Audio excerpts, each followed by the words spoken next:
Maybe it's the influence of the internet, environmental concerns, or worry about animal welfare. One thing is for sure, veganism is having its moment. Well, Philip, we did not have to play much more of the broadcast till I had another issue of concern. In this segment of the program, Philip gives the 3 reasons for people going vegan. 1. The influence of the internet. 2. Environmental concerns. 3. The worry about animal welfare. The topic of improved health was not mentioned in this segment and in general, was avoided where possible during the whole program. This was not a live interview where this reason could be overlooked. It was a carefully edited segment. Health reasons is a big factor in people going plant-based, and not mentioned it at this point is another example of bias.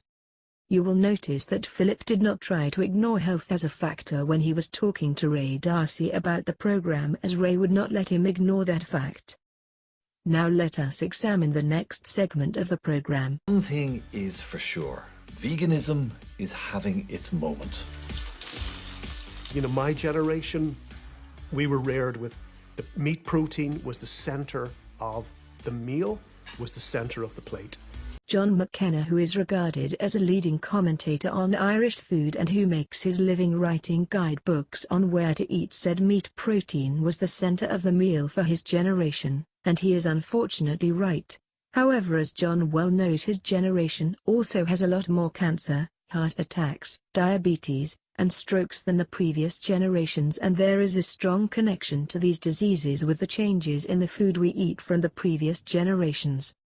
So, John, your point about meat being the protein at the center of the plate for your generation is true, but to be fully accurate and not to risk misleading the audience, it needs to be pointed out that this is a relatively recent phenomenon, and this overconsumption of meat is the likely cause of many cancers and other chronic diseases. So for this program in any way to discourage people from switching to a plant-based diet because we currently have meat at the center of our diet is bad advice. There are other places to get protein from other than meat, and as a nation, we never see anybody in hospital suffering from lack of protein. Kwashiorkor is the name given to it, when a person consumes enough calories but is short of protein. John, your health might benefit from a plant-based diet, but financially you starve if you were to become vegan. So I understand why you have no interest in exploring or promoting a vegan lifestyle, as it is not compatible with your present job, and any such tendencies would likely result in a loss of income. Having meat as the center of the meal has only become possible because of changes in wealth and farming practices. If you go back one or more generations, you will find that meat was rarely eaten except by the rich, who were often characterized being fat, sick and suffering from gout. So if people were advised to eat like our great-grandparents, rather than feed off the factory-farmed pigs, poultry and beef, perhaps we would be better off. If you wish to see what people in previous generations, have a look at the school's collection of folklore collected in 1937 and 1938. You will find that meat was rarely eaten by Irish people, only the rich could afford to eat meat regularly. Here are some quotes from the 1938 period from the old people in Ireland. At different periods of the year they had great feasts and special foods for them. At Nolag they had a great feast. The general food was a great big turkey or goose boiled, and they ate the meat and drank the broth with potatoes. They had another feast at Nolag Big. It consisted of meat, potatoes and cabbage. This was a rare treat, as seldom or ever they had meat. In the parish of Fewes, which is next to the parish of Clone, people in olden times got only 1-2 meals a day, hence the name Paroist and Abeal, which means the parish of the 2 meals. Meat was almost unknown there, except in the house of one farmer named Power, who used to cook meat once in a while for himself only. Meat was used once a week only, on Sundays. Bacon was generally used. On Christmas Day and on Easter Sunday they considered it a great feast to have fresh meat, and on Easter Sunday they used a good many eggs for breakfast.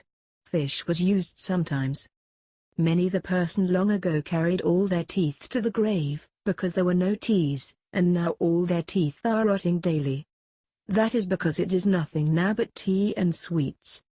The food they were eating long ago was healthier, but there is every class of sweet food now, such as meat, puddings, rashes, sweet cake, and many other kinds of food.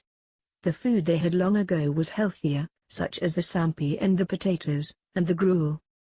These are the words of the people of Ireland in the 1930s, and things have only got much worse in the last 80 years. What was said 80 years ago sounds like it was just yesterday.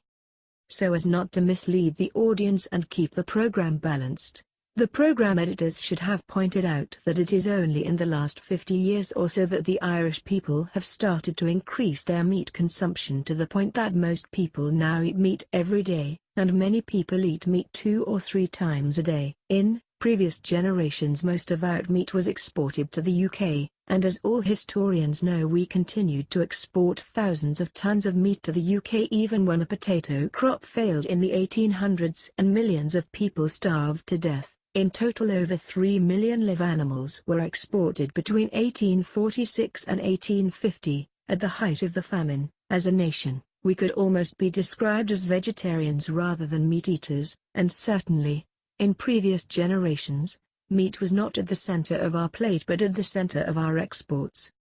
I think future generations will eat much less meat, as the problems with meat become better understood by the public. Now on to the next segment of the program.